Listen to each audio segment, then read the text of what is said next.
काय ते थोडं मागे घेऊ. मागं बघा.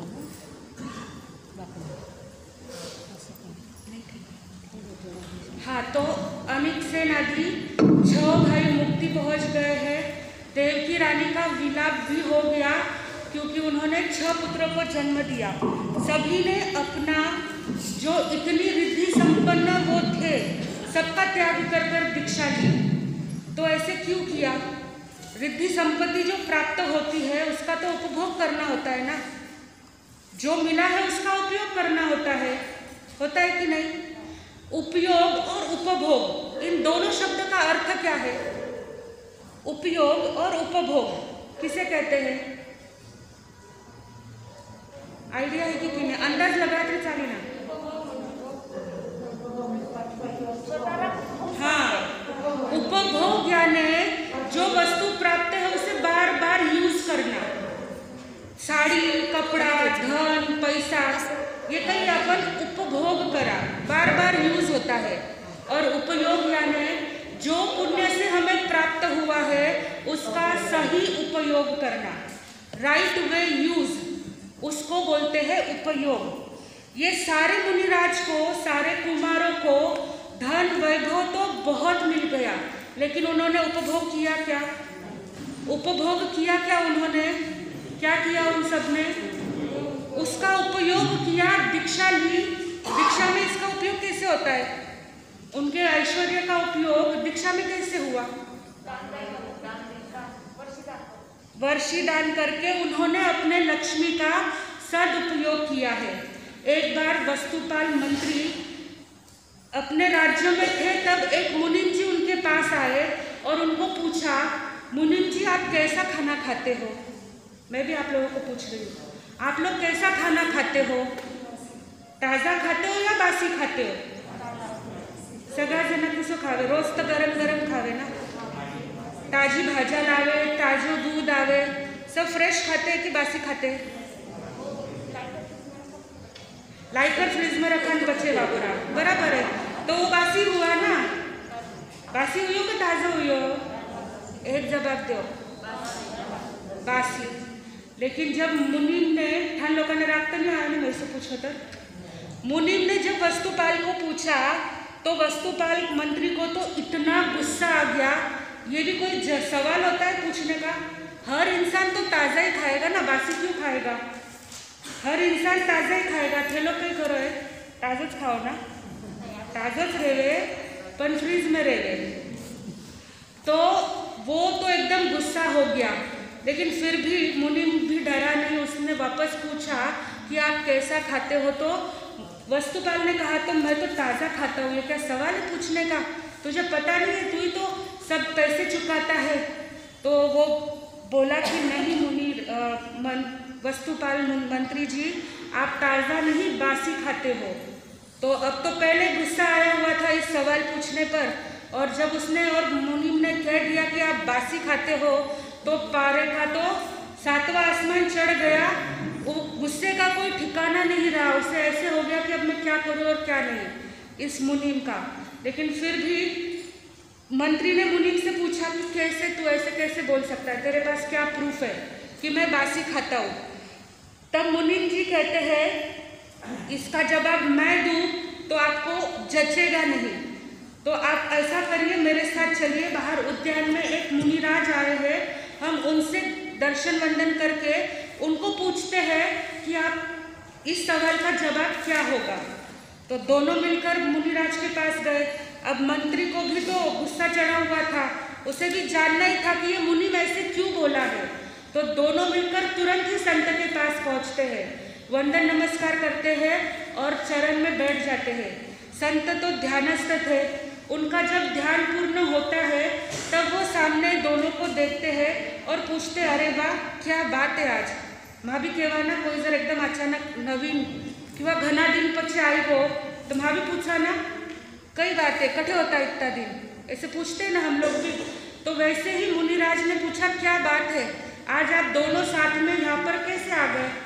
तब वस्तुपाल एकदम गुस्से में ही बोलता है कि ये जो मेरा मुनिम है ना, आज सुबह सुबह उसने मेरा दिमाग खराब कर दिया।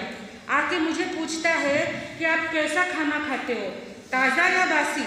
और जब मैंने कहा कि मैं ताज़ा खाता हूँ, ताज़ा दूध मेरे घर आता है सुबह, ताज़े भाजियाँ आती है, सब्जियाँ आती है, सब कुछ ताज़ा होता है, तो वो बोलता है कि नहीं आप तो बासी ही खाते हो।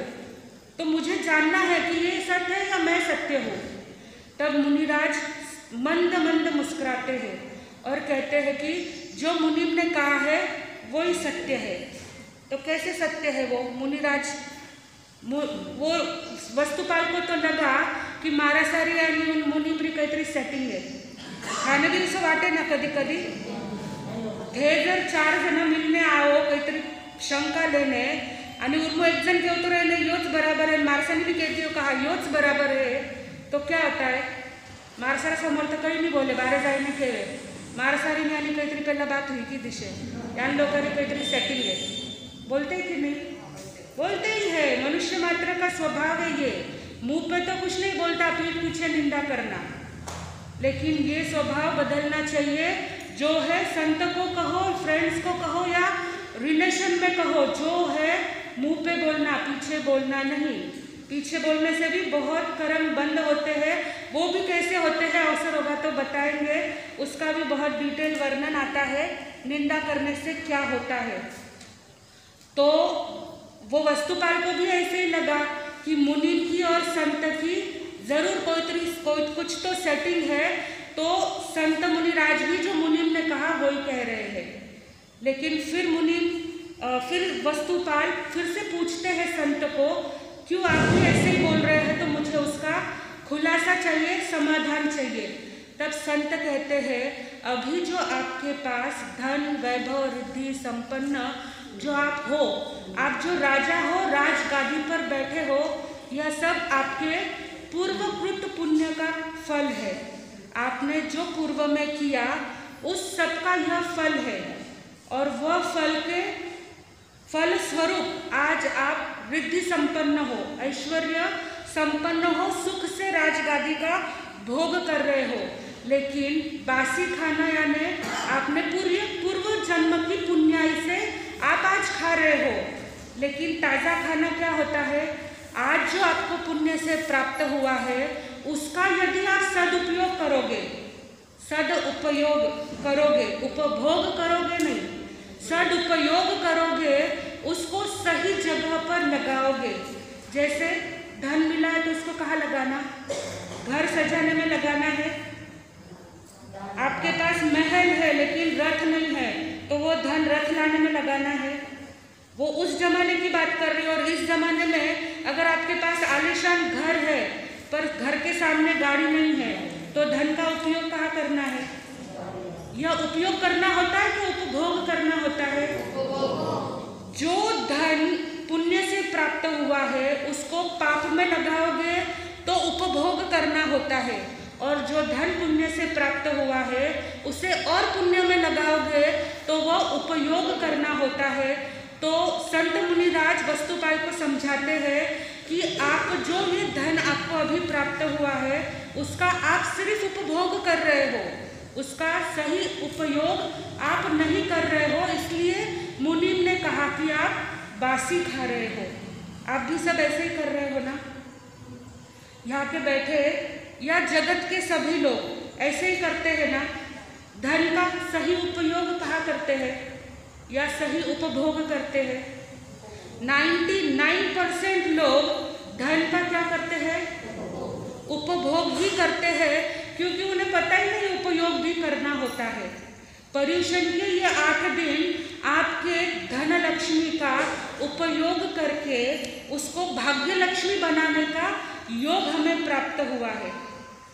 वस्तुपाल तो समझ गया कि मैं धन का उपभोग कर रहा हूँ और वो धन के उपयोग में लग जाते हैं. आपको भी पर्युषण के ये 8 दिन आपके धन के उपयोग के लिए मिले हैं. तो इन 8 दिनों में क्या करना चाहिए? क्या करना चाहिए? ठाणे काही करणंच नाही दिशे, सगळ्यांना उपभोगच करणं आहे. क्या करना होता है?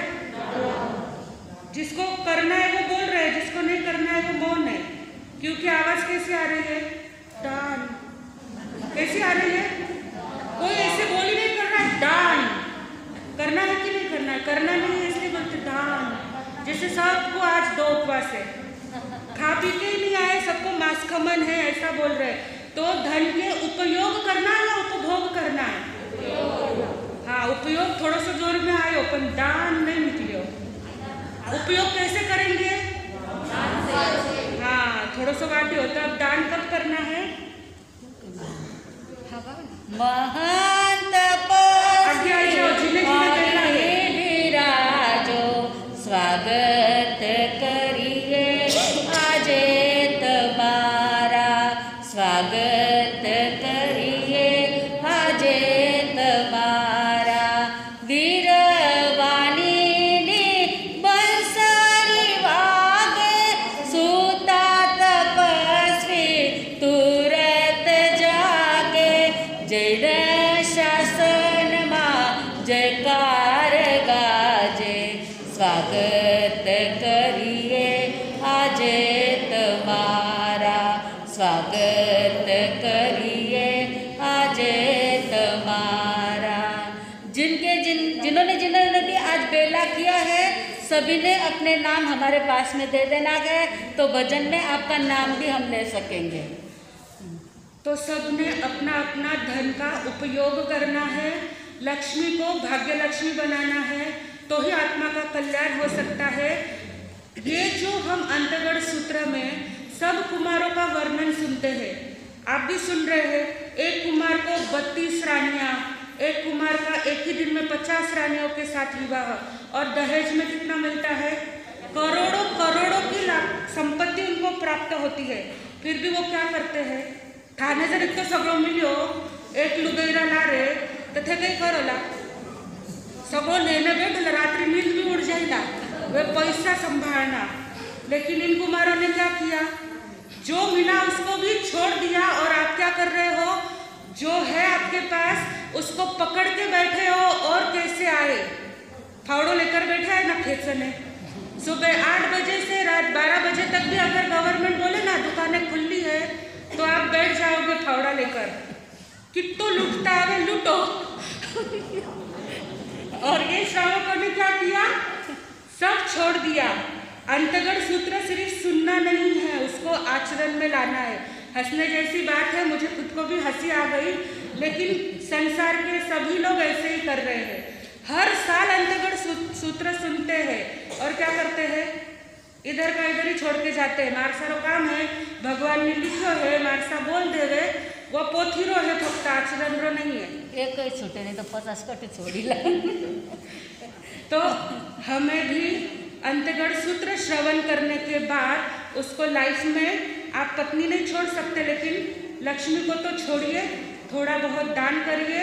दान का जहाँ भी अवसर आए तुरंत अपना नंबर लगाने में तत्पर रहे, क्योंकि जो दान में नंबर लगाएगा ना, उनकी लक्ष्मी भाग्य लक्ष्मी बन जाती है। तो अवसर आपके सामने भगवान देते हैं, पुण्य कमाने का अवसर आपको देते हैं। हमारे बड़े मालसा बोलते थे, लक्ष्मी चांदला करने को आती है ना, तब मुंह धोने के लिए नहीं जाना होता है। चांदला यानी यहाँ पर टीका करने आती है। जब लक्ष्मी खुद होकर टीका करने आती है ना, उस समय ऐसे नहीं बोलना होता है, रुको मैं मुंह धोकर आता हूँ। वो लक्ष्मी को इतना टाइम नहीं होता है। और लक्ष्मी चांदला करने आती है, यानी वो अवसर आपके सामने देती है कि यह अवसर है, तू पुण्य कमा ले। उस समय सोच में पड़ गए ना मुंह धोने जाने जैसा, तो लक्ष्मी चली जाएगी और आपकी लक्ष्मी लक्ष्मी ही रह जाएगी, भाग्य लक्ष्मी नहीं बनेगी। सबको अगर ताज़ा खाना है तो लक्ष्मी का उपयोग करे, उपभोग ना करे, तो आपकी लक्ष्मी भाग्य लक्ष्मी बन जाएगी। और आगे अंतगढ़ में जो भाव आएंगे, अवसर होगा तो बोला जाएगा। बोलो भगवान महावीर स्वामी। उठो नर नारियो जागो, जगाने पर्व आए हैं। उठो नर नारियो जागो, जगाने पर्व आए हैं। धर्म उपदेश यग प्यारा, सुनाने संत आए हैं। धर्म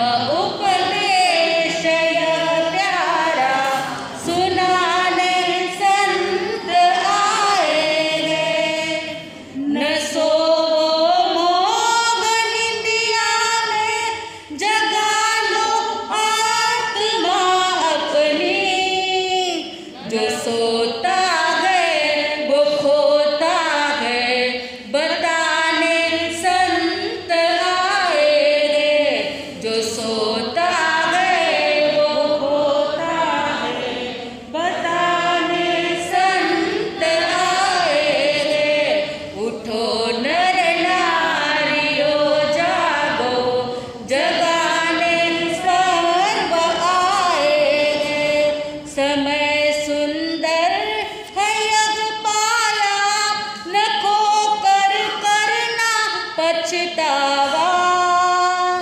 समय का लाभ ले लो तुम, दिलाने पर्व आए हैं। समय का लाभ ले लो तुम, दिलाने पर्व आए हैं। फंसे हो फंसते जाते हो जगत के गोरख धंधों में। जाल मकड़ी में मत उलझो, छुड़ाने संत आए हैं। जाल मकड़ी में मत उलझो, छुड़ाने संत आए हैं। उठो नर नारियों जागो, जगाने पर्व आए हैं। जगत की मोह माया वश लगे हो धन कमाने में। चलेगा साथ में कुछ ना, जताने पर्व आए हैं। चलेगा ना समय कुछ भी, जताने पर्व आए हैं। लगे दिन रात ही रहते विनेश्वर तन सजाने में। सजा लो आत्मा को भी, सजाने पर्व आए हैं। सजा लो आत्मा को भी, सजाने पर्व आए हैं। उठो नर नारियों जागो, जगाने पर्व आए हैं। मिटा लो द्वेष और झगड़े, बने हो जो कि आपस में। सीख लो प्रेम से रहना, सिखाने पर्व आए हैं। सीख लो प्रेम से रहना, सिखाने पर्व आए हैं। जरा कुछ तो धर्म धन भी कमा लो बंधुओं यहाँ पर।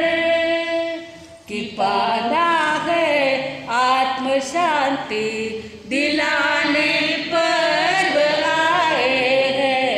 कि पाना है आत्म शांति, दिलाने पर्व आए हैं। उठो नर नारियों जागो, जगाने पर्व आए हैं। धर्म उपदेश यह प्यारा, सुनाने संत आए हैं। उठो नर नारियों जागो, जगाने पर्व आए हैं। ध्यान मूलम गुरुर्मूर्ति,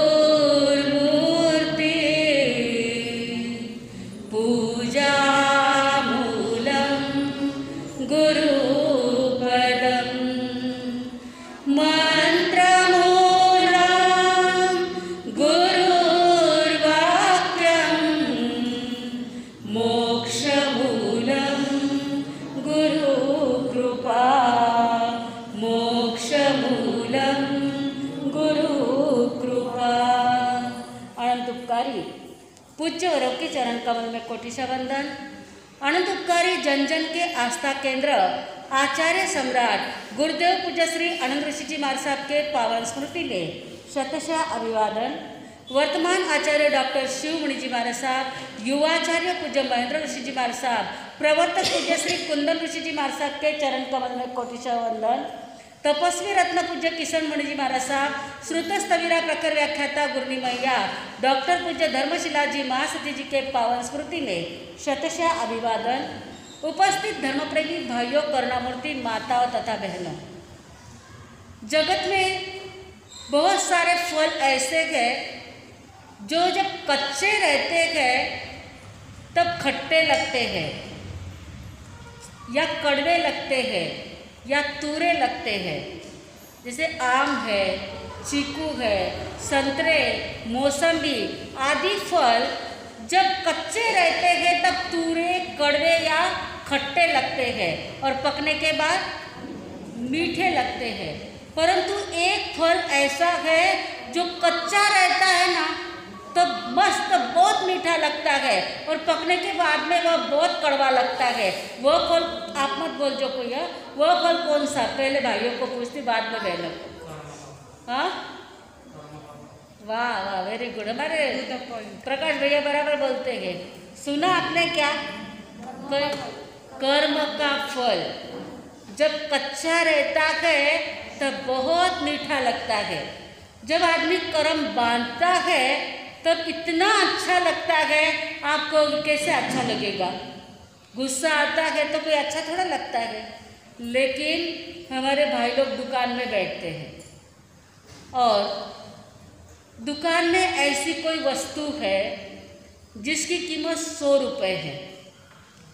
सामने जो ग्राहक आया है बड़ा चिकना है, वो 100 रुपये की वस्तु उसने 200 रुपये में उसको बताई।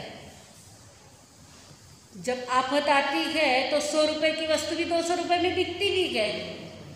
तो ऐसी 1000 वस्तु उस व्यक्ति को लेनी थी और उसने उसी समय में 1000 वस्तु ले ली।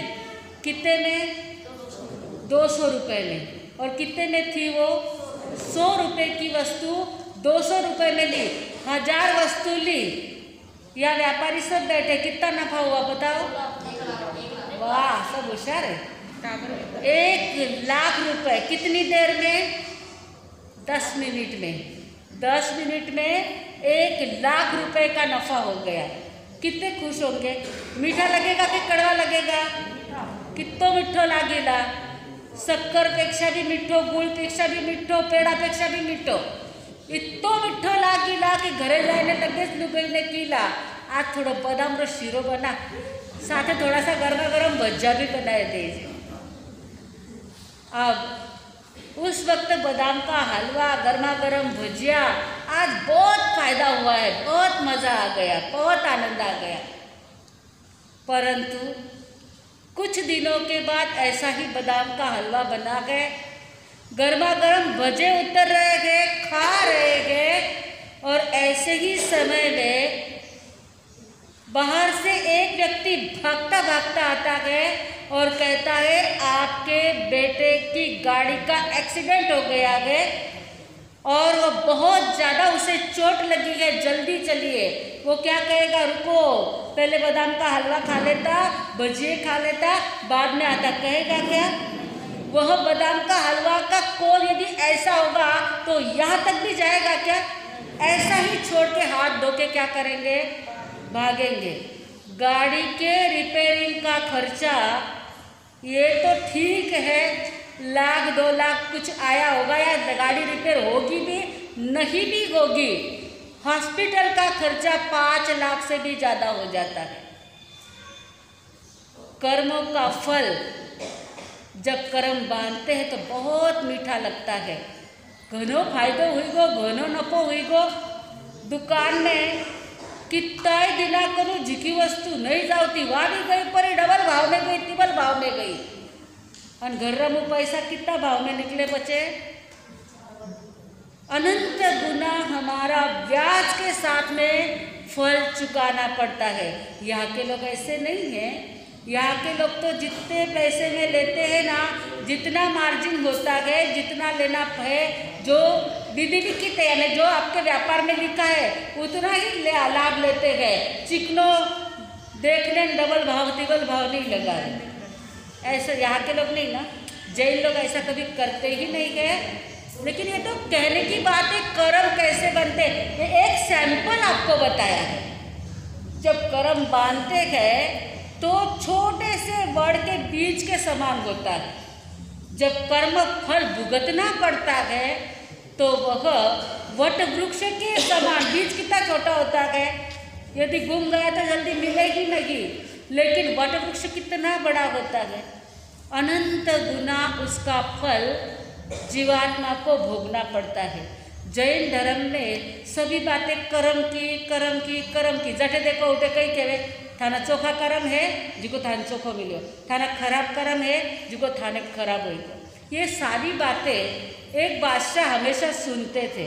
बादशाह को धर्म का बड़ा शौक था और वो ये बड़े शौकीन होने के कारण सभी धर्मों के एक एक पंडितों को उन्होंने अपने राजमहल में रखा था और रोज सब धर्म की बातें वो थोड़े थोड़े देर तक सुनता रहता था।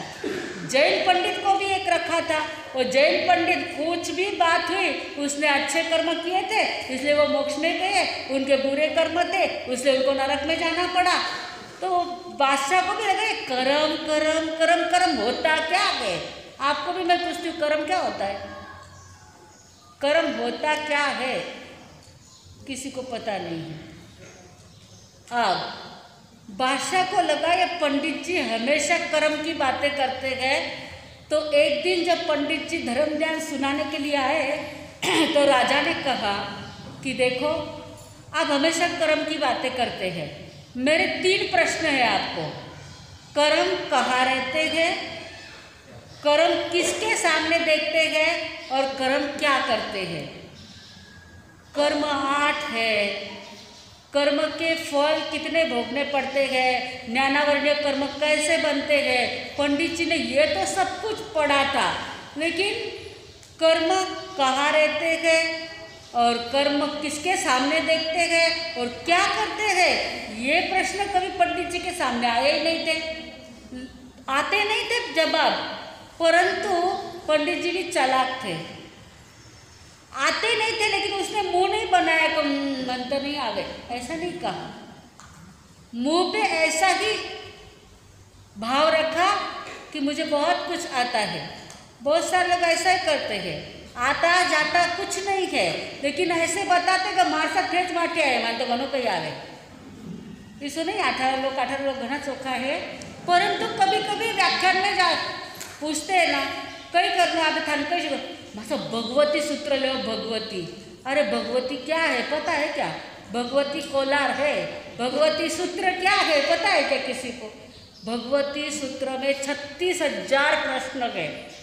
अब संतों को लगा कि ये इतना पूछ रहे हैं तो इनको कुछ तो नॉलेज होगा ना भगवती सूत्र का, इसलिए पूछ लिया उनको कि भगवती सूत्र जब आपको सुनना है, भगवती सूत्र आपको जब पढ़ना है तो पहले बताओ एक इंद्रिय वाले जीव कौन से है। तो बोले मार साहब आप एक इंद्रिय जीव है ना, आप एकला न थाने लारे ना आगे कोई रोवण वाला, न थाने पत्ती न थाने डाबर थे, एकता थे एक इंद्रिय। वाह रे वाह भगवती सुनने वाले श्रावक जी।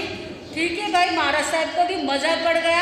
उन्होंने कहा बेंद्रिय जीव किसा, तो कहे मारे अजून टाबर नहीं हुआ, मेन मारी पत्नी बेंद्रिय जीव। तेंद्रिय जीव कौन सा तेंद्रिय जीव कौन था। तो वो सामने वाले श्रावक जी कहते हैं मेरे भाई है ना उनको एक लड़का हो गया है इसलिए वो तेंद्रिय जीव, मेरे भाई उसकी पत्नी और उसका लड़का। अरे वाह आप तो बड़े ज्ञानी हो, जरूर भगवती सूत्र आपको पढ़ाएंगे सिखाएंगे हम लोग। फिर पूछा चौरेंद्रिय जीव कौन होता है, तो बोले एक लड़का एक लड़की जिसको है हम दो हमारे दो चौरेंद्रिय जीव हो गए। बोले और पंचेंद्रिय जीव, अरे जिसके बेटे की शादी हो गई बहू भी आ गई वो पंचेंद्रिय जीव। संत ने कहा धन्यवाद है श्रावक जी, आपको तो आज से भगवती सूत्र पढ़ाना चालू कर देता हूँ। आपको पता है एक इंद्रिय जीव किसे कहते हैं।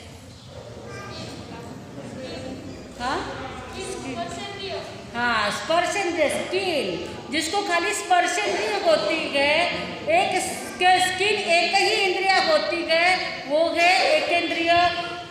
स्पर्शेंद्रिय रसनेन्द्रिय 2 इंद्रिय, स्पर्शेंद्रिय रसनेन्द्रिय घ्राणेन्द्रिय 3 इंद्रिय, स्पर्शेंद्रिय रसनेन्द्रिय घ्राणेन्द्रिय चक्षुन्द्रिय 4 इंद्रिय वाले, और स्पर्शनेन्द्रिय रसनेन्द्रिय घ्राणेन्द्रिय और श्रोतेन्द्रिय ये 5, चक्षुन्द्रिय और श्रोतेन्द्रिय ये 5 इंद्रिय वाले जीव होते हैं। अब भगवती सूत्र सुनने की बातें करते और देखो उनको एक इंद्रिय 2 इंद्रिय भी कुछ नहीं आता था। हमें हमारे कर्मों को देखना है, हम कितना ज्ञान प्राप्त करते हैं, कर्म कैसे है, कहाँ से आते, कहाँ से नहीं। ये पंडित जी को सब पता था कर्म कितने हैं, लेकिन रहते कहाँ है कर्म, वो तो पता ही नहीं था। और पूछ लिया राजा ने, कर्म कहाँ रहते हैं। अभी आप बताओ, कर्म कटे रहे कर्म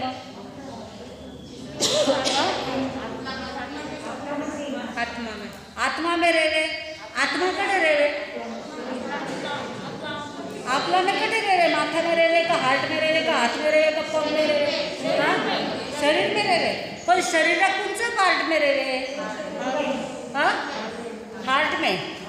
और कटे रहे, पटकन पटकन बोलो, टाइम चालू।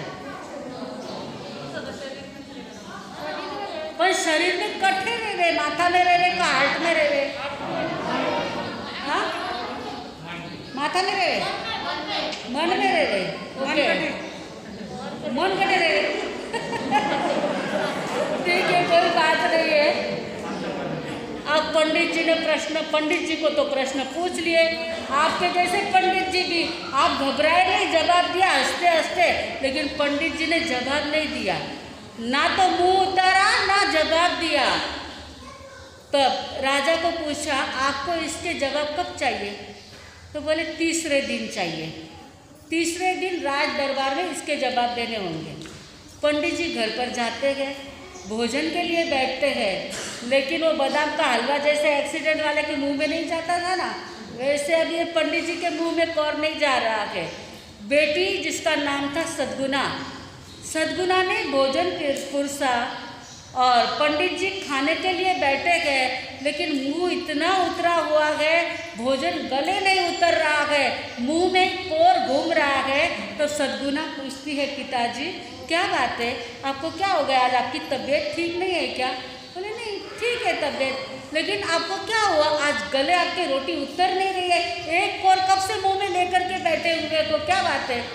कोई राजा के ऊपर बड़ी आपत्ति आ गई है, या दूसरे राजा कोई चढ़ाई करके आ गए हैं, या राजा जी ने आपका अपमान कर दिया है?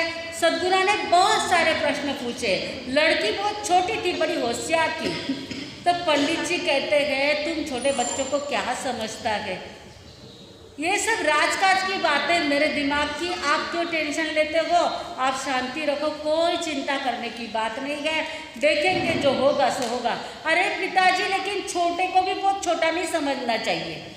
छोटी सी एक टैबलेट होती है ना, वो 5 डिग्री बुखार उतार देती है।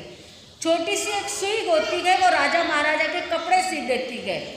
छोटा सा एक पेन होता है, वो इसकी स्टेट इसके पास में, इसकी स्टेट इसके पास में कर देती है। बराबर है ना सब कुछ? छोटे को छोटा मत समझो। आपके कौन से प्रश्न है, क्या हुआ वो तो बताओ। तो पंडित जी कहते हैं, बादशाह ने आज 3 प्रश्न पूछे हैं। कर्म कहाँ रहते हैं, दूसरों के भूल गई ना मैं, पटकन बोलो। कर्म किसके सामने देखते हैं और कर्म क्या करते हैं? सद्गुना कहती बहुत आसान है इसके जवाब। इसके जवाब मैं भी दे दूंगी, आप बिंदास खाना खा लो, भोजन कर लो। अब सद्गुना के कहने से थोड़ी सी तसल्ली हो जाती, पंडित जी को शांति से भोजन करते गए।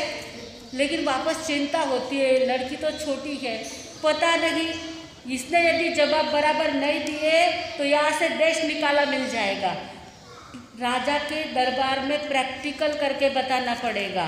ऐसे ही खाली बोल दिया तो नहीं चलेगा। पहले बोले गति 4 हो गया, गति कौन सी, परंतु गति कहाँ रहते, कैसे रहते, सब कुछ बोलना पड़ता है। पिताजी आप चिंता ना करो, मैं सब कुछ कर लूँगी। कब जाना है जवाब देने के लिए? बोले परसों सुबह 8 बजे दरबार भरेगा। वो कोलार के लोगों के जैसी थी। उसने कहा कि 8 बजे का समय दिया है ना, 8:10 को अपना जाएंगे। तो बोले क्यों? पंडित जी कहते क्यों?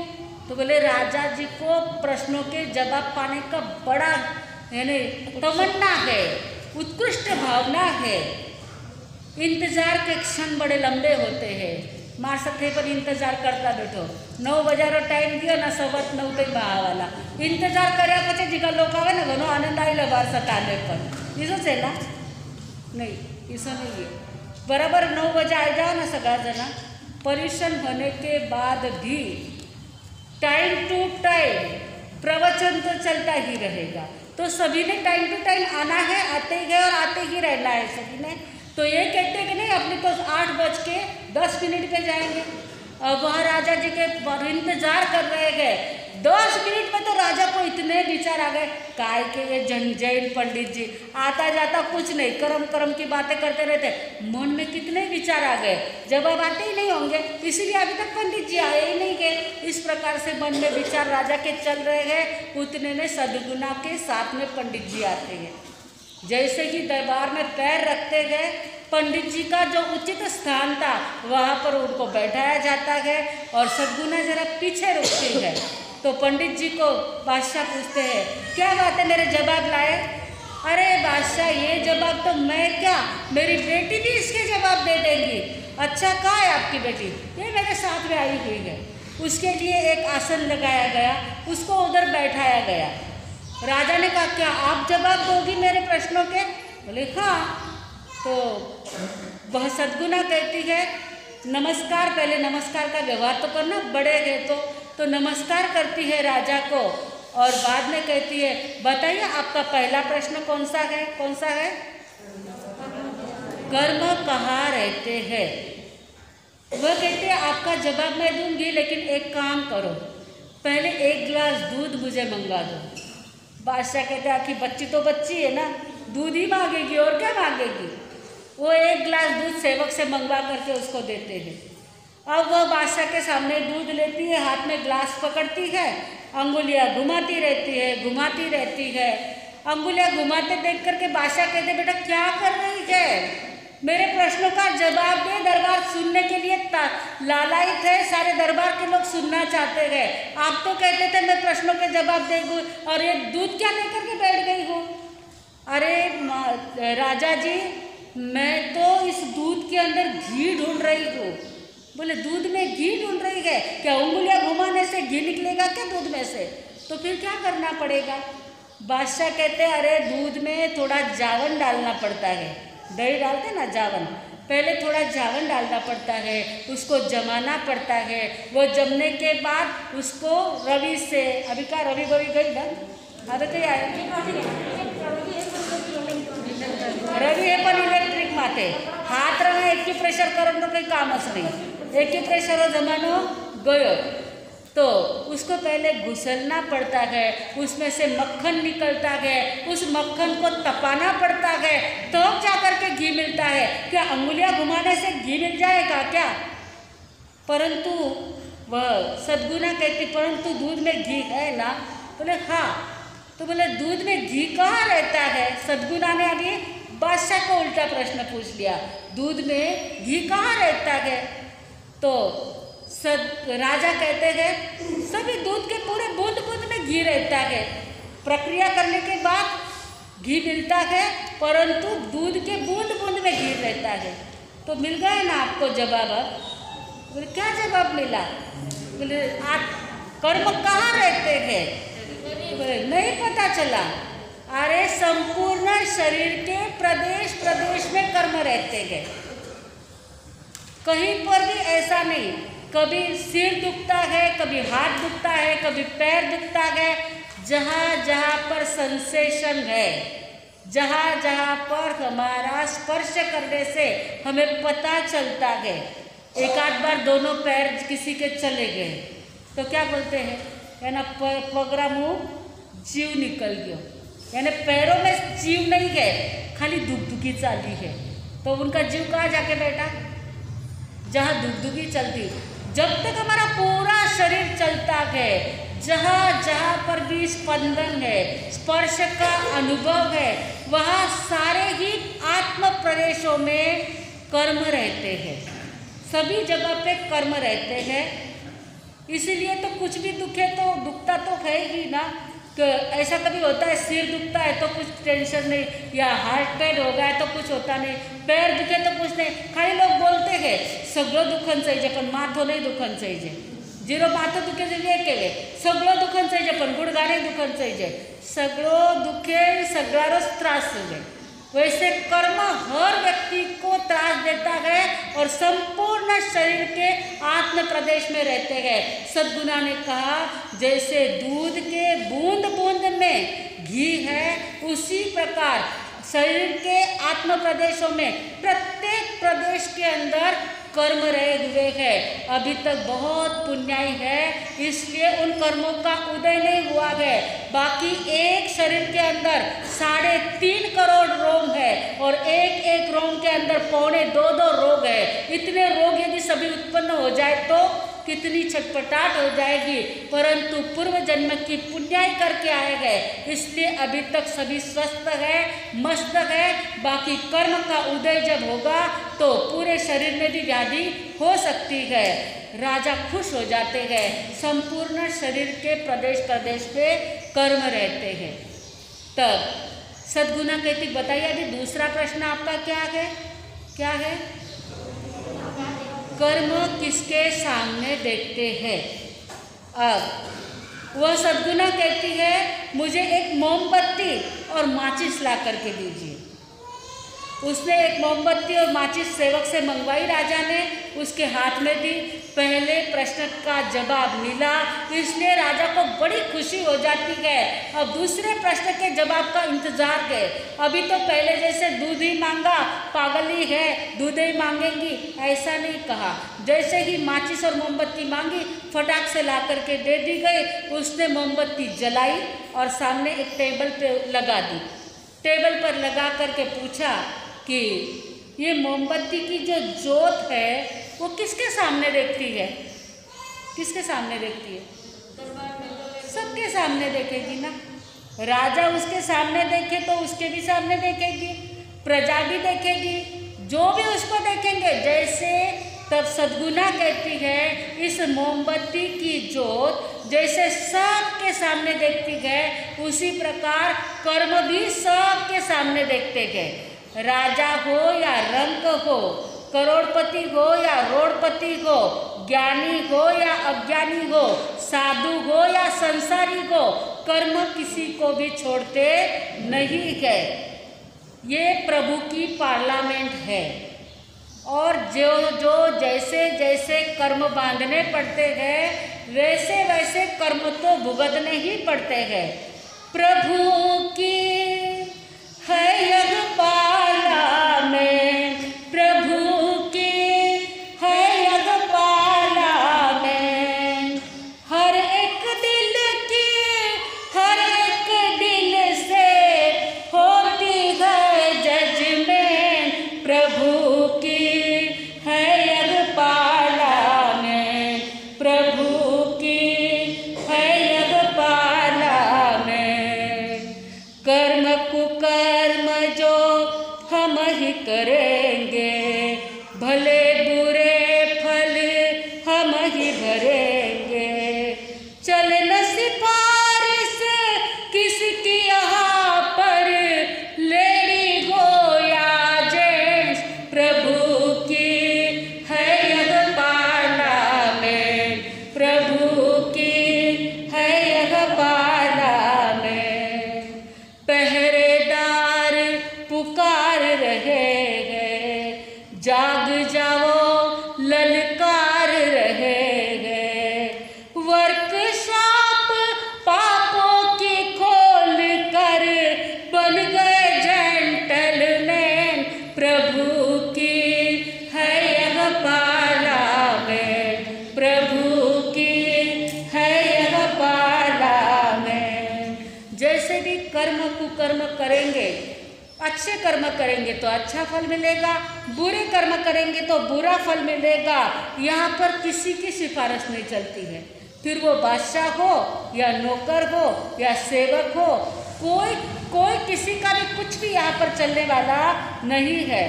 पहरेदार पुकार रहे हैं और कहते हैं जागो जागो। संसार में वर्कशॉप कौन सा खोला है? पापों की वर्कशॉप खोल करके बैठे हुए हैं।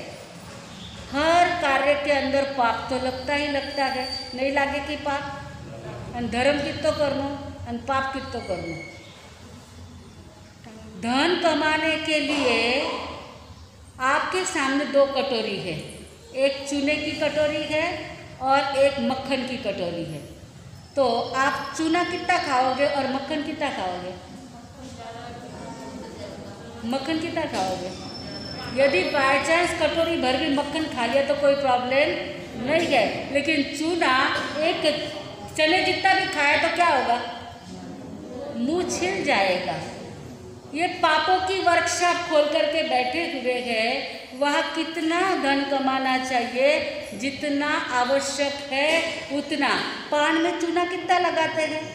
जितना आवश्यक है उतना ही लगाते हैं, परंतु यदि कटोरी भर मक्खन के समान चूना कटोरी भर खा लिया तो जीभ फट जाती है। उसी प्रकार आवश्यकता से ज़्यादा धन कमा लिया तो जिंदगी फट जाती है, जिंदगी किरकिरी हो जाती है, बेकार हो जाती है, लोग व्यसनी हो जाते हैं, लोग कुमार्ग के ऊपर चले जाते हैं। धर्म मार्ग पे चले ना, ऐसे पैसे का कोई प्रॉब्लम नहीं है, लेकिन जो कुमार्ग पे चले जाते हैं ऐसा कुछ काम नहीं आता है। तो पापों की वर्कशॉप नहीं खोलना है। चौराहे पर संत सिपाही हरि लाल झंडे दिखलाई, देखन पाते जो खतरे को होता एक्सीडेंट, प्रभु की है यह पाला में, प्रभु की है यह पाला में। चौराहे के ऊपर, यहाँ तो छोटा गाँव है, चौराहा भी छोटा है, ना हरी झंडी ना लाल झंडी, लेकिन जब बड़े शहरों में आप कोई चौराहे पे जाते गए, झंडी का भी जमाना चला गया, क्या रहता है? सिग्नल रहता है, और सिग्नल तोड़ करके आप चले गए तो क्या होगा? एक्सीडेंट होता है। फाइन तो होती है, परंतु कभी कभार इतना सा ध्यान चुक गया तो एक्सीडेंट भी हो सकता है। उसी प्रकार हमारे जिंदगी का भी एक्सीडेंट यदि हो गया तो फिर कितनी मुसीबत आ जाएगी।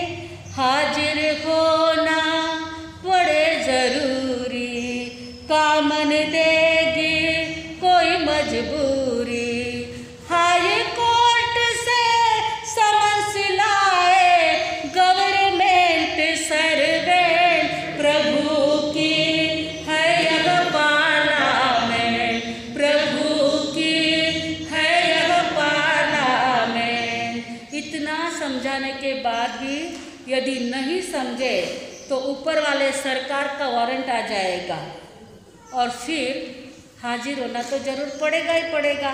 वहाँ आप कहोगे अभी नहीं, थोड़ा पोता पोत्यारा ब्याह वंदे पचे आवाला चालीला कहीं और पचे उठे कहीं भोगनो पड़ीला, जिका कर्म करड़ाए भोगना पड़ीला। तो कर्म किसके सामने देखते गए? राजा हो, रंक हो, सेठ हो, साहूकार हो, नौकर हो, चाकर हो, लेडी हो या जेंट्स हो, सभी के सामने कर्म देखते गए। तो किसको छोड़ने वाले हैं क्या कर्म? सद्गुणा ने क्या बता दिया? प्रैक्टिकल करके बता दिया। जैसे मोमबत्ती की जोत सबके सामने देखती है, उसी प्रकार कर्म भी सबके सामने देखते गए। अच्छा काम करोगे तो अच्छा फल मिलेगा, बुरा काम करेंगे तो बुरा फल मिलेगा। कर्मों का फल आज नहीं तो कल सबको भुगतना ही पड़ेगा। तब सभी लोगों को बहुत ज़्यादा आनंद हो जाता है। अब तीसरा प्रश्न बादशाह पूछते हैं, कौन सा? कर्म क्या करते हैं? तब सद्गुणा कहती है, बादशाह इसका जवाब तो मैं ऐसे नहीं दे पाऊंगी। बोले कैसे दे पाओगी? बोले आपको सिंहासन के ऊपर से उठना पड़ेगा, उठना पड़ेगा, लेकिन प्रश्न का जवाब चाहिए, क्या करेंगे? सिंहासन से राजा उठ जाते, बोले क्या करो? बोले सामने जाके बैठ जाओ। राजा जाके सामने नीचे बैठ जाते हैं। बोले समझ गए क्या करते हैं? तो नहीं समझा। अरे राजा जो सिंहासन पे बैठा है उसको नीचे बैठा देते हैं। कर्म क्या करते हैं? जो सिंहासन पे बैठा है उसको नीचे बैठा देते हैं, जो करोड़पति है उसको रोड़पति बना देते हैं। समझे कि नहीं राजा? और आप भी समझे कि नहीं? समझ गए? तो कैसे कर्म करोगे? कर्म करो ऐसे भाई, पड़े न फिर पछताना, पड़े न फिर पछताना। एक दिन तो धर्मराज को पड़ेगा मुख दिखलाना, पड़ेगा मुख दिखलाना। कर्म करो ऐसे कर्म करो, कर्म करो ऐसे कर्म करो, ऐसे कर्म करो कि धर्मराज के सामने जब मुंह दिखाना पड़ेगा ना, तो धर्मराज वहाँ से लात मार के हकाल दे, जा बाबा जा, तू तिर्यंज गति में जा, नरक गति में जा, मनुष्य गति में गयो तरी कड़े भंगीवाड़ा में जा, कड़े गंदा जागारा में जा।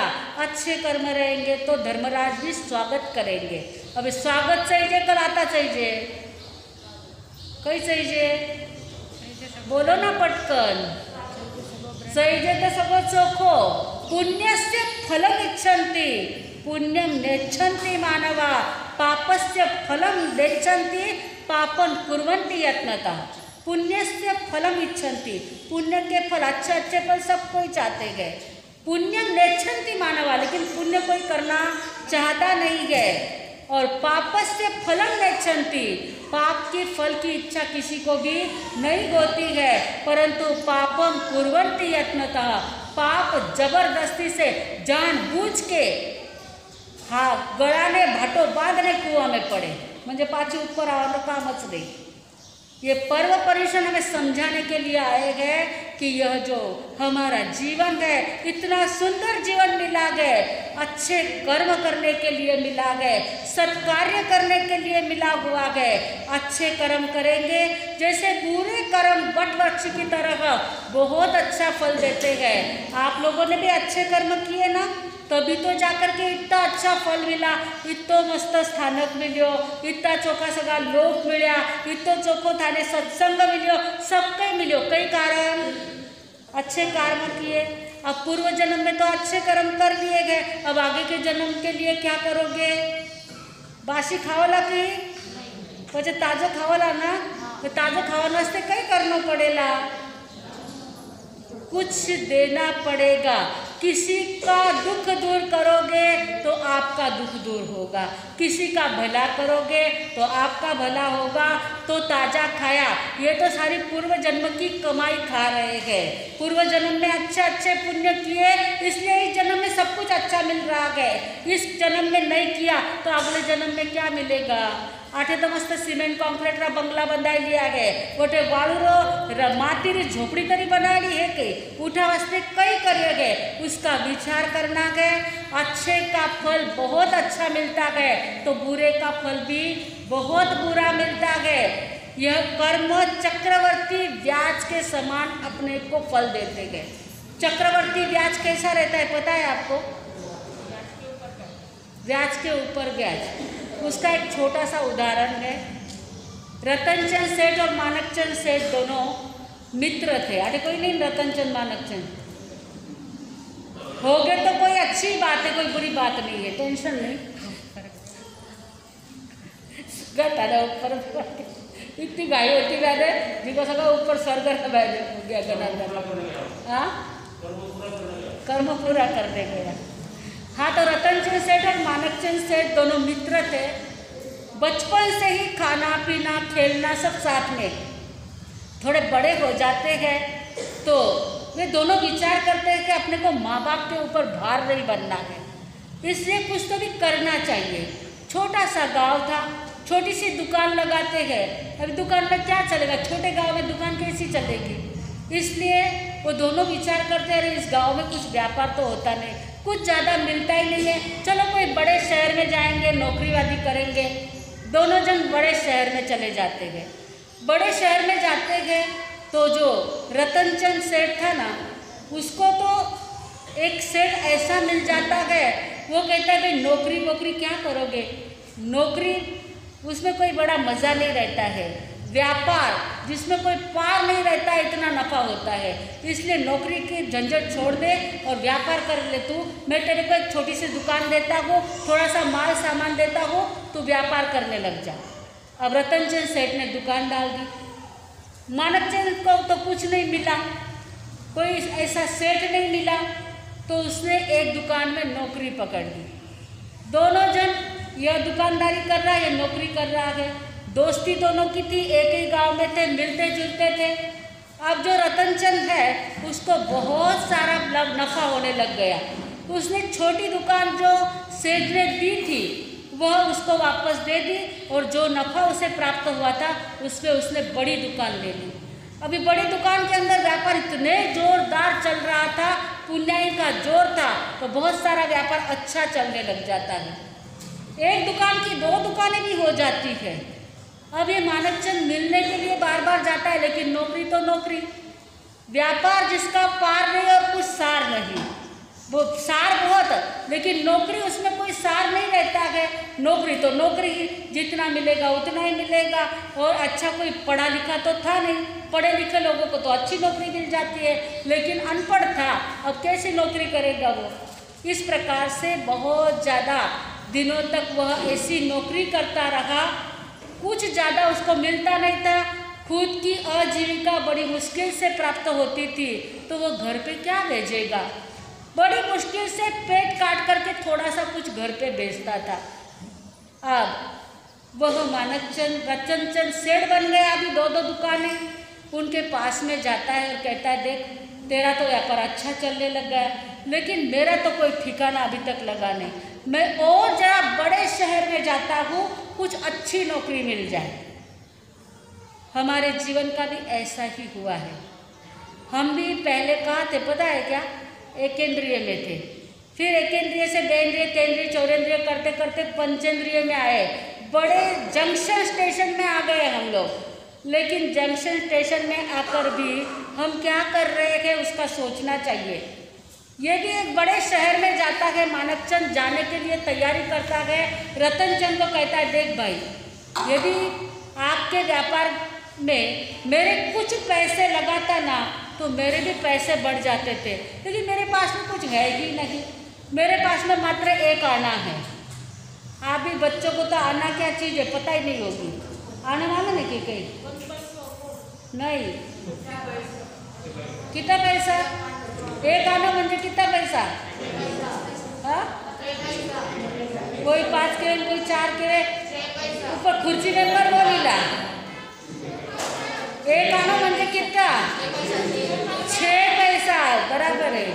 6 पैसा एक आना म्हणजे 6 पैसा। तो मेरे पास में खाली एक आना है, उसको तू ब्याज से रख ले। और रतनचंद कहता अभी एक आने की क्या मुड़ी है क्या भाई, ये ब्याज से रख। देख तू मेरा दोस्त है, मैं ब्याज का कुछ धंधा करता नहीं हूँ, लेकिन तू मेरा दोस्त है, तू मेरा जिगरजान मित्र है, इसलिए तेरा एक आना रख लेता हूँ। हर 6 महीने से इसके डबल करके जाऊँगा। तो मानकचंद कहता है ठीक है। वो एक आना उसके पास में रख देता है और वो चला जाता है नौकरी ढूंढने के लिए।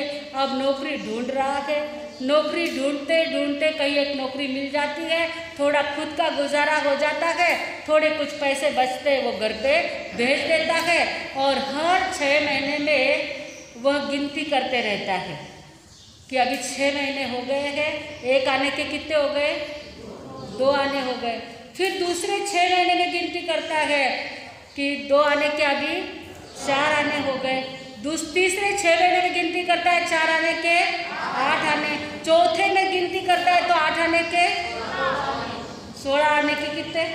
16 आने यानी क्या? 1 रुपया। बच्चों को बेचारे को कुछ पता नहीं है, ना उन्होंने आना देखा ना पैसा देखा। 1 पैसे के तो दर्शन भी नहीं हुए किसी। 5 पैसा भी देखे है कि कोई देखे है? आज का जमाना। अब ये मानकचंद भले ही नौकरी उसको बहुत अच्छी नहीं मिली थी, लेकिन वो गिनती बराबर करता रहा। 15 साल तक वो पैसे लेने को गया ही नहीं। 15 साल तक वो पैसे लेने को गया ही नहीं, मात्र गिनती करता रहा। और लेने को जाऊंगा तो मुझे लेने का मन हो जाएगा, जाऊंगा तो लेने का मन होगा, मिलने को भी जाना नहीं और लेने को भी जाना नहीं। 15 वर्ष तक वो अच्छी गिनती करता रहा और 15 वर्ष के बाद रतनचंद सेठ के पास में गया। रतनचंद सेठ के भाग्य ऐसे खुल गए थे, 6 पेढ़ियाँ चलती थी उनकी। अब यह जाता है, पैसे तो अभी तक हाथ में आए नहीं थे उसके, तो वह मैले कुचले कपड़े, नौकरी में कौन से कपड़े अच्छे रहने वाले थे, ऐसे ही फटे पुराने मैले कपड़े, और दुकान में जाता है। जैसे ही दुकान में प्रवेश करता है तो कोई उसको पहचानते ही नहीं है। और रतनचंद सेठ अभी 6 पेढ़ी के मालिक, वो क्या सामने बैठेंगे क्या? जितने ज़्यादा पैसे वाले वो 7 कोठड़ी के अंदर रहते, फ्रंट में बैठेंगे क्या? वो आगे कौन बैठता है? कोई मुनीम जी, कोई मैनेजर, कोई बैठता है। अब वो मैनेजर को पूछता है, भाई रतनचंद। रतनचंद कहने वाला कौन आया भाई? मेरे सेठ को तो सब रतनचंद सेठ कहते गए। बोले आप कौन? बोले मैं मानक चंद हूँ। बोले क्या काम है आपका? तो बोले रतनचंद मेरा मित्र है, इसलिए उसको मिलने के लिए आया हूँ। अच्छा ठीक है। समाचार देते हैं, रतनचंद सेठ बाहर आते हैं। अब तो वेशभूषा इतनी बदल गई है, हाथ में ब्रेसलेट है, गले में चेन है और एकदम भारी कपड़े पहने हुए हैं। देखते हैं तो रतनचंद सेठ को भी पहचान में नहीं आता है। तो पूछते आप कौन? अरे क्या भूल जाता है? मैं मानक चंद। अरे हाँ तू मानक चंद क्या? अभी बचपन से खेले हैं, याद तो आता है। वो ईमानदार व्यक्ति था। रतनचंद भले पैसे वाले हो गए थे, लेकिन उसकी ईमानदारी उसने छोड़ी नहीं थी। आजा आजा, क्या बातें भाई, क्या चल रहा है, कैसे चल रहा है? आज इधर उधर की बातें कर देते हैं। फिर मानकचंद से धीरे से कहते हैं, मैंने आपके पास में 1 आना रखा था, गिरवी रखा था। बोले तो ऐसा रखा था कि आपने मुझे कहा था कि हर 6 महीने के बाद मैं डबल करते जाऊंगा, तो अभी मुझे आवश्यकता है, तो आप जो भी कुछ मेरा होता है 15 साल में वो आप दे दीजिए। बोले 1 आने का हो के कितना होगा? कितना हुआ यार? हाँ 1024 हो गए। 15 साल में 1 आने का डबल करना। तो वो कहते हैं देखो भाई, ये 1 आने का डबल कर करके कितना होगा? 7-8 हज़ार रुपये हुए होंगे। मैं अभी इतना कुछ गिनती करने नहीं बैठता हूँ। ये 10,000 रुपये ले ले, तू मेरा मित्र है। 150 रुपये इधर उधर चले गए तो क्या प्रॉब्लम होने वाला है? भगवान की दया से मेरे पास में बहुत कुछ है, 10,000 रुपये ले ले। मानकचंद सेठ कहते नहीं, मुझे हराम का एक भी पैसा नहीं चाहिए, बिल्कुल मेरे हक का जितना होगा उतना ही मैं लूँगा, आप गिनती करके ही मुझे दीजिए। अब मुनीम जी को बुलाते हैं और कहते हैं 1 आना और हर 6 महीने से डबल करना। अब तुम गिनती चालू कर दो। अब 4 बार डबल किए तो कितने हुए थे? 1 रुपया। फिर 5वीं बार डबल किया कितना हुआ? 6ठी बार 4 रुपये हो गए। 7वीं बार 8वीं बार 9वीं बार आता थोडं थोडं जड पडिला, कारण उजळणीच आवे नाही किल्ले तर काही होईला आवे की कॅल्क्युलेटर लेने पेटे सगळा जण। अब 9वीं बार 64 रुपये, 10वीं बार 64 रुपये हुए, 11वीं बार 128 रुपये हो जाते हैं, 12वीं बार 256, 13वीं बार 512। यहाँ तक तो गणित बच्चों का भी अच्छा है, धन्यवाद है। कितनी बार डबल करना है? 15 साल के बाद हो जाता है। और 6 महीने से डबल करना, 30 बार डबल करना। अभी कितने हुए हैं? 13 बार हुए हैं। 14वीं बार 1124 बच्चों की तरफ से आ गया है आवाज। अब 15वीं बार 2048, 16वीं बार 4094 94, फिर 17वीं बार 8192, अरे हाँ 96, 16वीं बार 4096, 17वीं बार 8192, 19वीं बार 16,384 रुपये हो जाते हैं। और 19वीं बार 32, 18वीं बार 16,384 रुपये हो जाते हैं। 19वीं बार 32,768 रुपये हो जाते हैं।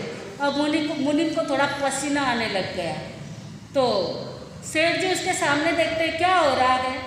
अरे सेठ जी, ये एक आना है या जादू है, कहाँ के कहाँ जा रहे हैं? तो कहा तू जितना हिसाब होता क्या हो क्या गया है? अरे 10,000 नहीं, ये 30,000 के आगे चला गया है और अभी तक 10 बार डबल करना है।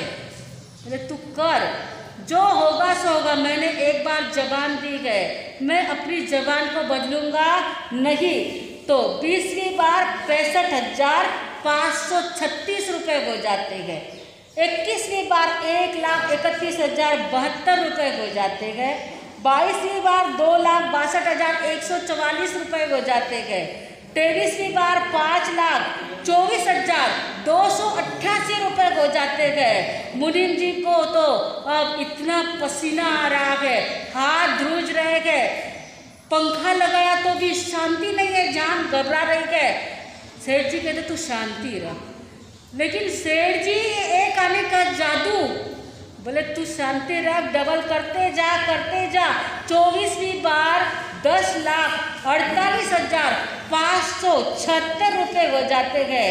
25वीं बार 20,97,152 रुपये होते हैं। 26वीं बार 41,94,304 रुपये हो जाते हैं। 27वीं बार 83,88,608 रुपये होते हैं। 28वीं बार 1,67,77,216 रुपये होते हैं। सेठ जी को कहता है मुनीम जी, ये भानगढ़ छोड़ दो, इनको 2 लाख रुपए दो और भगा दो यहाँ से, ये कुछ तो भी गड़बड़ी वाला मामला है। सेठ जी ने कहा ऐसी गद्दारी मैं नहीं करूँगा, जो हुआ है सो बता दे। अब 29वीं बार डबल करते हैं तो 3,35,54,432 रुपये हो जाते हैं। और 30वीं बार जब डबल करते गए तो 6,71,08,864 रुपये हो जाते हैं। 88 नहीं, बीच में एक 0 आ जाता है। सेठ को आंकड़ा बताया जाता है, सेठ धप करके नीचे बैठ जाते हैं। सातों ही पीढ़ी में से जितने रोकड़े पैसे हैं ना, उतने लेकर के आऊँगा तो भी इतने पैसे नहीं होंगे, और इसने खाली 6 पैसे मेरे पास में रखे, उसके डबल करते इतने हो गए, इतना पैसा।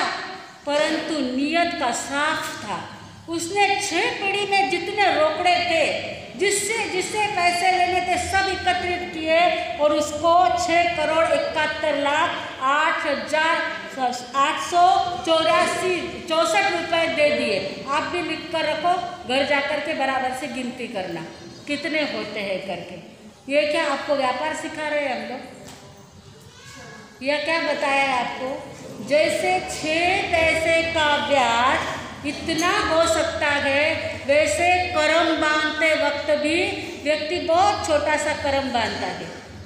अरे जा थारा सिर को घणो ही देखे असल में, और ऐसा बोल करके किसी के दिल को ऐसा दुखा देते हैं, ऐसे कटु शब्द बोल करके इतने कर्म बांध लेते हैं कि दूसरी बार जब कर्म उदय में आता है तो वो चक्रवर्ती व्याज की तरह है, ऐसा उदय में आता है कि पूरी जिंदगी भर लोगों की गालियाँ खानी पड़ती।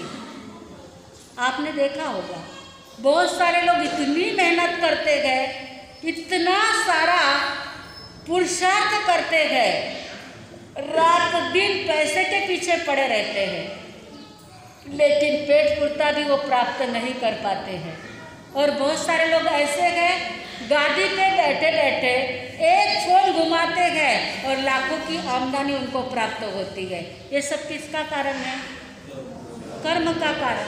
जब अच्छा कार्य करके आपने राई के जितना छोटा सा बीज बोया होगा तो वो वट वृक्ष की तरह आपको फल दे रहा है, इसलिए आज आप आलीशान घर में रह पा रहे हैं। लेकिन वह सत्कार्य इस जन्म में नहीं किया, अथवा कोई कुकार्य कर लिया तो बताइए अगले जन्म में ऐसी सुख शांति आनंद प्राप्त होगा क्या? सुख चाहिए का दुख चाहिए? चाहिए सुख है ना, પછી કઈ करोला? जो भी कोई दुखी रोगी पीड़ित दिखे उन सबको मदद करना। कोई विद्यार्थी है, बुद्धि अच्छी है, पढ़ने के लिए उसके पास में कोई साधन नहीं है, उसको साधन जुटा के देना, किताबें देना, नोटबुक देना, अथवा तो कोई भी अच्छे कार्य करना। जो अच्छा कार्य करता है जैसे चक्रवर्ती व्याज की तरह उसके अच्छे कार्यों से जो शुभ कर्म बांधे गए वो अच्छे शुभ कर्मों का फल उसे मिलता ही जाएगा। आज हम देखते हैं धन वैभव सब कुछ होते हुए परम शांति का अनुभव कोई कर पाते हैं?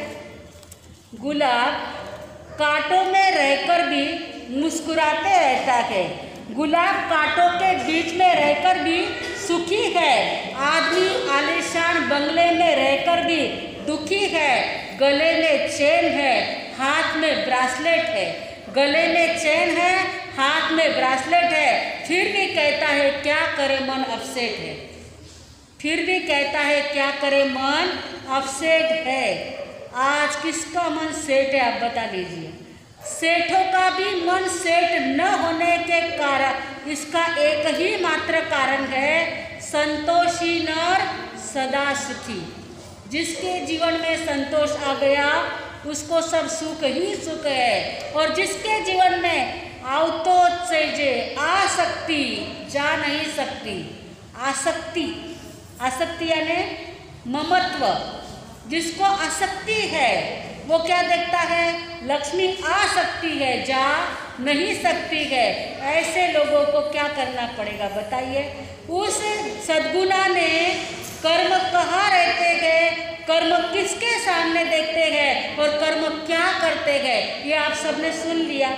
जब आपके सामने भी कर्म तो देखेंगे, हमारे सामने भी तो कर्म देखेंगे। कर्म किसी को छोड़ने वाले हैं क्या? नहीं छोड़ने वाले। तो फिर अच्छा कर्म करना, अच्छी गति को प्राप्त करना। राजा ने तीनों प्रश्नों के जब जवाब सुने तो राजा बादशाह इतने खुश हो जाते हैं और उसको गिफ्ट देते हैं, और जो पैदल चल के आई थी उसको पालकी में बैठा करके मान सम्मान के साथ में घर पर भेजते हैं। आपको ये 3 प्रश्नों के जवाब मिले हैं, उसको अच्छी तरह से जीवन में उसका लक्ष्य रखना है, ध्यान रखना है, और चक्रवर्ती व्याज की तरह अच्छे कर्मों को करना है तो अच्छा फल तो प्राप्त होगा ही होगा। वह सेठ गद्दारी नहीं करता है, धोखा नहीं देता है, सारे के सारे पैसे मानवचंद को चुका देता है। नाना वगरनो नाथियो नाने नाथा लाल। जिसके पास में नाना नहीं रहता है ना, तो किसी का नाम यदि नदमल रहेगा ना, ए नाथिया, ए नत्थू, क्या कहेंगे? पैसे नहीं है तो ए नत्थू, यानी पैसे आ गए तो ओ नथमल जी साहब लग जाएगा और पीछे। नाना वगरनो नाथियो, गुजराती में कहते हैं नाना पास में नहीं है, पैसा पास में नहीं है, ए नाथ्या, नाने नाथा लाल। यदि नाना पास में आ गया तो नाथा लाल हो जाता है। परंतु ये सब नश्वर है, ये लाल यहाँ ही रह जाने वाले हैं। हमें तो लाली अपने आत्मा की बढ़ानी है, हमारे आत्मा को शुद्ध करना है। आत्मा पे लगे हुए कर्मों को धोएंगे तो इस लोक में तो सुख शांति आनंद प्राप्त करेंगे ही करेंगे, परलोक में भी हमें सुख शांति आनंद प्राप्त हो जाएगी। न कर्मों का रहे भार, न रंग राग से प्यार, हमें गोना भव से पार। हमें तो जिनवर बनना है, हमें तो जिनवर बनना है। अंतर में ध्यान धरे, हम भी प्रभु जैसे बने, यह नैया पार करे। हमें तो प्रभुवर बनना है, हमें तो प्रभुवर बनना है, हमें तो जिनवर बनना है। बोलो भगवान महावीर स्वामी की। जिज्ञासा बहुमंडल